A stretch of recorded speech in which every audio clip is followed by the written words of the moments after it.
Hi guys, bonjour, hola, my name is Trish. In today's lesson, I'm going to show you how you can create this retro text effect of a winter wonderland. So without further ado, let's jump right into this tutorial. So the first thing we're going to do is that we want to set our background. I'm going to use the cyan color. So I'm going to go to my adjustment and choose a solid color. And I'm going to keep it to that particular color and I'm going to click OK. So we want to go ahead and type in our winter wonderland. So I'm going to flip my foreground so my background is white. And I'm going to pick my type tool. I'm going to click on the horizontal type tool and I am going to go ahead and type in winter. And I'm going to use my move tool and I'm going to move this and set it in the middle. I'm going to hold one end and scale it down like that.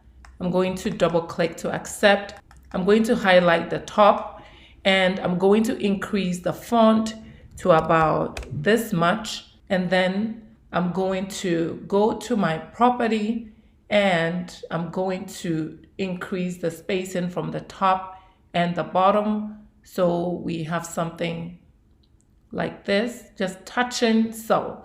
Now I want to go ahead and add a stroke effect. So what we are going to do is you want to double click on your text in your layers panel at the very far right hand side. So we double click.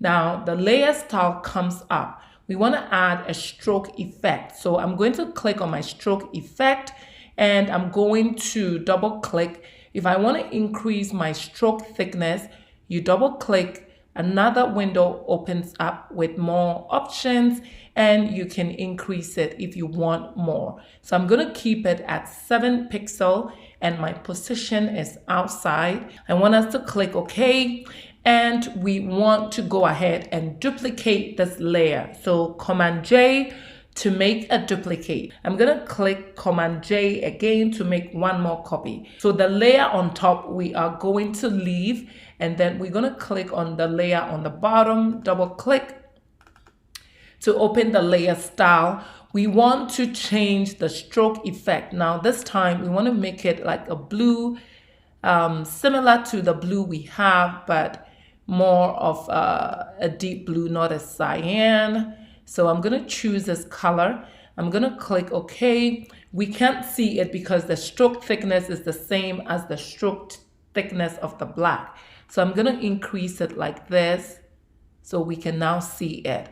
And what I'm going to do is take it up a little like so. And I'm going to click OK. Now we want to move it. So with your move tool, click on that layer and move it sideways or down so you can see the effect that I have. So it's almost casting a shadow, but it's towards the right. We want to do the same thing with the bottom layer. So we want to click on the bottom layer and we want to double click to open the layer style. And I'm going to go ahead again. This time we want to keep the black stroke, but we need to increase the thickness so we can see it. So now that we can see this, I'm going to click OK.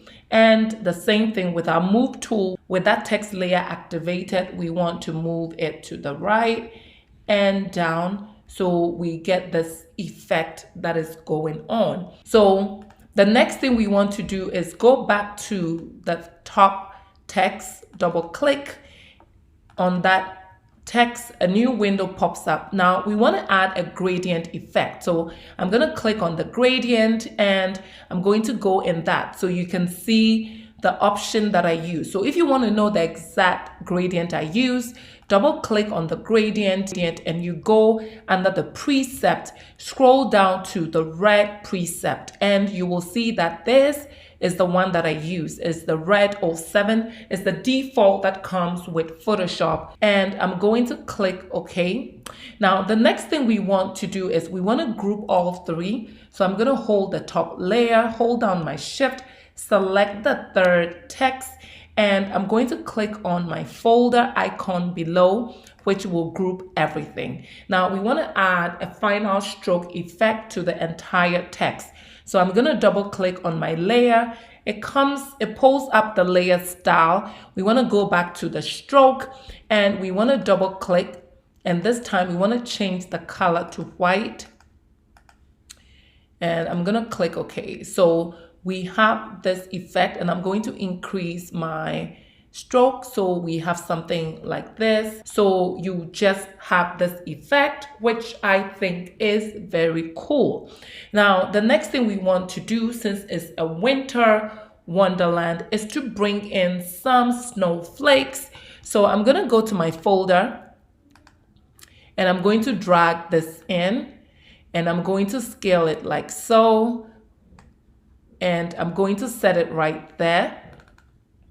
Now I want to change the color. So I'm going to click on the layer, go to image, adjustment, hue and saturation. Now we want to take the lightness all the way to 100, and that will basically take out the color. And now you basically have a white snowflake. Now if we want to sprinkle it all around, I'm going to make a copy, Command J, select the copy, and I'm going to go ahead and reduce the opacity like so.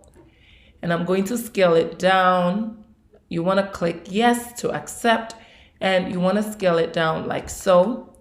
And I'm going to go back to this snowflake, Command J, make another copy, and I'm going to move that somewhere here. And we're going to scale this down, set that right there, make another copy, Command J. I'm going to select that and set that somewhere here, like so. So the next thing that I'm going to do is that I want to add a little bit more of a sparkle. So I'm going to click on my shapes and we are going to click on the poly tool. And instead of using the poly tool as the typical way, you realize that now my size is 4 and you can see that my star radius is 20. And I'm going to draw these and I'm going to rotate. Now we want to go to our property and we want to fill in the solid, and with our stroke we're going to leave it on white and we're going to add a few more like so and here, and I'm just sprinkling it in as we go along, just like that.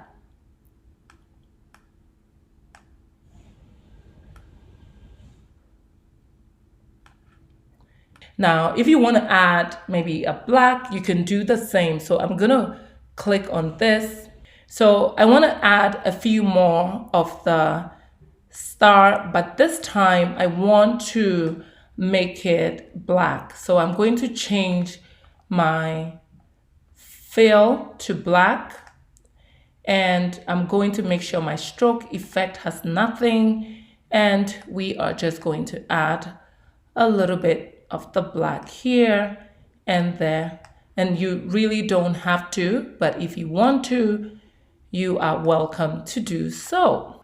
Now the next thing we want to do is go back to our folder, and I want to add a little bit of a snow effect since it's wintry. So I'm going to move this layer all the way up to the top. I'm going to set it right outside of the text, and I'm going to move it above the text like that. And I'm going to use my move tool. I'm going to set it in a corner and I'm going to scale holding one end like that. Now, what we're going to do to get rid of the black is what? Go to your blending options, change the blend mode to screen, and you have this effect. So you get this nice effect because it's winter wonderland. It's nice to have this sort of effect. Now I'm going to go back to my polygon and I'm going to make this 5, and I'm going to go ahead and add a little bit more of some stars, but I'm going to increase my fill. I'm going to make my fill white, and I'm going to also increase my percentage to 50. So I get a star effect like that. And I'm going to pick back up my polygon, and I'm going to repeat the same thing, add one more star, and change the percentage to 50. So we have this effect. I can make a copy, Command J, and set that maybe somewhere here. Another Command J, select that and put it right here, and scale this down. And if I want, I can scale this down even further and move it in like that. I want to move this text. So the Winter Wonderland, I want to lock it. So when I select this, it doesn't move, but that is also moving. So I'm going to click on my group, and I'm going to lock my group. That way, when I click on this shape, it will allow it to move, and I'm going to rotate my shape and set it like that. And I'm going to click on this shape as well and rotate it like this. Basic effects that I'm adding. The main thing I wanted to show you is how to create the retro text effect.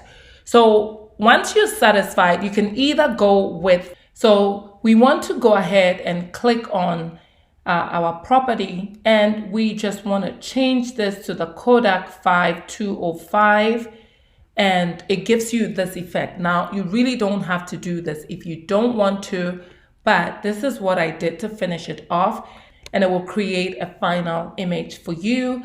Now, you can even go to your fill, camera raw. If you want to make some more touches, you can do that. And as you can see, I'm just playing around with a different effect to bump up my color.